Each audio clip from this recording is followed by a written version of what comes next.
Hello there, Prematriculants. Welcome to Educate. In this video, we'll be doing chemical digestion and animal nutrition. I strongly recommend that you have already watched my video on mechanical digestion, talking about peristalsis and stuff. Now we move to this chemical digestion topic.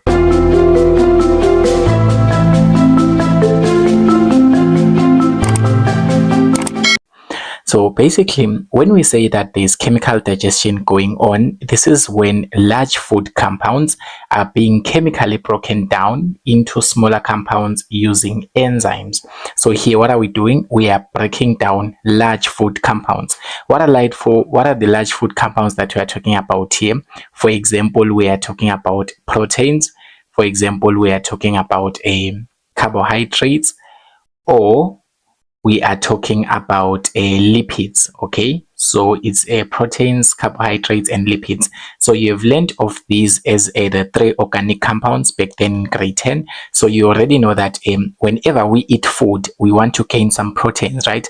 Whenever we eat food, we want to gain some carbohydrates, or we want to gain some lipids or some fats. So basically, these proteins, before they can be absorbed into the blood, they need to be broken down into what? Into smaller compounds. So basically, carbohydrates and lipids and all those large food compounds, they do not get absorbed in the blood exactly as they are. So they need to be broken down chemically. And what do we use to break them down? We use these things that are known as enzymes. And then the whole purpose of breaking them down, it is so that they can be absorbed into the blood. That is the main focus of this chemical digestion thing. So we can start with proteins. When we have got proteins, they need to be broken down into their monomers, which are the amino acids. So you've learned this in grade 10, that proteins are made up of a series of amino acids that are bonded by peptide bonds. That's what you have learned in grade 10, Jalo. So now those proteins, they need to be broken down into their amino acids, So for example, let's just say this is a protein. This is a protein molecule. So as you can see, this protein molecule, you can see that it is made up of different amino acids here. This green thing is an amino acid, okay? This yellow thing is this purple circle. All of these are representing amino acids that are bonded together to form a protein. So basically, these proteins need to be broken down into their monomers, or they need to be broken down into their amino acids. For example, you can see here they were bonded together. This green amino acid, it was bonded to this purple one, and this purple one was bonded to this orange one, which was bonded to the blue one, then to the green one, then to the blue one, then to the purple, then to the, you see the trend, right? So this was a protein at first, but because there was a certain enzyme, that enzyme has broken down these bonds so that the amino acids are more like individual, or they are now separated. So basically, we need an enzyme so that we can break down the proteins so that they can become amino acids. So the enzyme that we'll use there, it is known as the protease enzyme. So the enzyme that is used to break down proteins is known as the protease enzyme. Basically, this protease enzyme, it is produced in the what? It is produced in the stomach. It is produced also in the pancreatic juices as well as the intestinal juices. So whenever they ask you where is protease enzyme produced, it is produced in the stomach. Remember that in the stomach, basically, remember that in the stomach, there is hydrochloric acid inside, right? So the protease enzyme, it is also produced within the stomach of a human being. And also it is also produced in the pancreatic juices. Remember that the pancreas also produces juices. Please watch my video on a digestive system explaining all the digestive system. So basically, the pancreas also produces pancreatic juices. So this protease enzyme, it is also found in pancreatic juices as well as in the intestinal juices. When I'm talking about the intestinal juice, this is just the juice that is produced by the small intestine. So this protease enzyme, it is produced also in the what? In the small intestine. So basically, the pH, remember that the pH tells us of how acidic or how basic or how alkaline the environment is, right? So basically, you know that inside the stomach, there is hydrochloric acid. That's what we discussed last time in our video introducing the digestive system. We say that there is hydrochloric acid in the stomach. So basically the pH that this protease can survive is the acidic conditions which are found in the stomach. It can also survive the alkaline conditions which are found in the intestine. But most of the time they don't often question you about the pH. But just so you know, this enzyme, it is produced in acidic conditions within the stomach and also in alkaline conditions within the intestines. But the basic idea here is for us to break down these proteins, which are these large food compounds, break them down chemically so that they can become what? They can become smaller ones. In this case, they become amino acids. Okay, so you can see that at first they were bonded together, or there was a chain of proteins. Okay, there was a chain that was making up a protein, of course, and then now using this enzyme that is known as the protease that is found or that is produced in the stomach or in the pancreatic or in the intestinal juices, that enzyme breaks down this protein into its monomers, which are the amino acids. So I hope that one is clear. So the proteins need to be broken into amino acids using the protease enzyme. Okay, and then number two, now we have got a starch.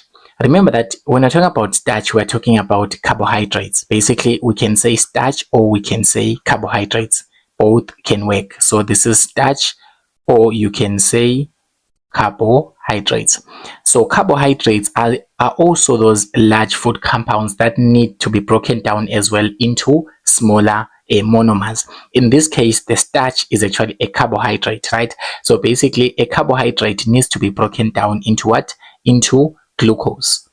So basically, let's just say, for example, this is our carbohydrate, the red one. You can see that we are having these smaller glucose molecules that are bonded together to form a carbohydrate. So this is a starch molecule. Okay, so having this starch molecule, what needs to happen to it? We need to call a certain enzyme, and that enzyme will do what? It will break down the starch, break it down into what? Breaking down into its smaller pieces. So you can see at first it was bonded together. Okay, it was a starch molecule, but because we've called an enzyme, the enzyme breaks down this large food compound into what? Into these smaller compounds, and these smaller compounds are known as glucose in this case. Okay, so basically the enzyme that we'll use for breaking down starch, it is the carbohydrase. So there is an enzyme that is known as carbohydrase. Don't say carbohydrates, it's carbohydrase. So the carbohydrase enzyme, it is used to break down the what? The starch molecule so that it can become glucose. So these smaller balls, these are glucose. So basically the enzyme that you're gonna need there is the carbohydrase enzyme. And then this carbohydrase enzyme, remember we say that it is produced where? It is produced in the saliva. So basically saliva, it is the main part where it is produced. So basically your saliva contains of this carbohydrase enzyme. Okay, so when you are chewing your food, if your food contains carbohydrates, they are broken down the moment when you are chewing them, because the saliva has got this enzyme that is known as carbohydrase that breaks down the starch molecule into individual glucose. Okay, so this carbohydrate is also produced also in this pancreatic juice, and then its pH is usually alkaline because your saliva is not really having an acid. Your saliva is alkaline basically. And then we also have got lipids. The lipids are otherwise known as the fats and oils. You've done unsaturated and saturated fats in grade 10. So when you are having lipids, let's just say your food contains these fats and oils. Maybe you have eaten a lot of butter. Okay, butter contains fats and oils, right? So these lipids, they need to be broken down. Broken down into what? They need to be broken down into fatty acids and glycerol.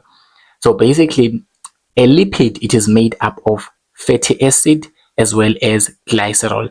So we have got three molecules of fatty acids. When they say draw the structure of a lipid, you need to know how to draw the structure. So we have got these three things, or these three sticks that are representing the fatty acids. So we have got three fatty acids molecules that are bonded to one glycerol molecule. So all of this thing is known as a lipid, or is known as a fat or as an oil. So this is what is what is found in your fats. For example, when you are eating butter, maybe bread with butter. Bread with butter, butter is a form of a saturated fat, okay? It's saturated fat. So basically saturated fat, it has got lipids in it. So those lipids, the moment you eat your bread that is called butter, those lipids, they are not absorbed exactly as they are. So they need to be broken down. I repeat, they need to be broken down into what? Into their smaller parts. So basically, these three fatty acids molecules, they need to separate from this glycerol. That's why you can see that the end product that we have now is now separated. We've got a glycerol on its own, then these three fatty acids, they are separated from it. And the enzyme that we will require to be able to break down lipids will require the lipase. So we've got lipase is an enzyme as well. Enzymes, basically this lipase enzyme is responsible for doing what? For breaking down the lipids or the fats or the oils. So they can say lipids, they can say fats, they can say oils. All of it refers to one and the same thing. Okay, just in a vague perspective. So basically here, the lipase hormone, the lipase enzyme, it is the one that is responsible for breaking down this lipid compound, so that it can become what? So that it can become separate fatty acids and glycerol. Okay, and then where is this lipase enzyme produced? It is produced in the pancreatic juices, as well as the small intestine juices or the intestinal juices. So that's where we find this enzyme, this lipase enzyme. And then the pH there, it is slightly alkaline, because remember that we've already said that the small intestine, it is not really acidic, right? We have always said that the small intestine is not an acidic environment, it's an alkaline environment. So when you've got an alkaline environment, that is where we can produce this lipase enzyme. Okay, so basically when they ask you where are proteins chemically broken down, or where are proteins chemically digested, for proteins, chemical digestion will occur in the what? It will occur in the stomach, it will occur in the pancreatic, as well as or it will occur in the pancreas, or the what? Or the small intestine. So that is where proteins are broken down in the body. So whenever they ask in a question, where are proteins broken down in the human body? They are broken down in the stomach. They are broken down also in the small intestine. Basically, the food doesn't really go to the pancreas, of course. Yeah, but basically they are broken down in the stomach, as well as the intestine, in the small intestine. And then the final product after breaking down the proteins, it is to create the what? The amino acids. And then when they ask, where are carbohydrates? Where are carbohydrates broken down? Because they need to be broken down so that they can get sucked into your blood. Okay, we cannot just say starch will go into the blood exactly as it is. No, that starch needs to be broken down into what? Into glucose. So this glucose here, it is broken down by the enzyme, which is known as the carbohydrate enzyme. And then this enzyme, when it breaks it down, when we now have individual glucose molecules, now these can be absorbed into your blood, because basically your blood needs these nutrients. Okay, so if they ask you where is starch broken down in the human body, you're going to say in the saliva, okay, or in the mouth, because we know that in the saliva we find this carbohydrate enzyme that will be responsible for breaking down the what? For breaking down the starch molecule into glucose molecules. Okay, even for the lipids as well, when they ask where are the lipids or the fats and oils broken down, where are they broken down, or where are they chemically digested in the human body, you are going to say that they are digested chemically in the small intestine, because that is where we know in the small intestine there is a production of the lipase enzyme, which is the one that will break down those lipids into the fatty acid and glycerol. Please know these conditions so that you can be able to ace your chemical digestion paper. Don't forget to subscribe to the channel. Tell your friends to also stay tuned.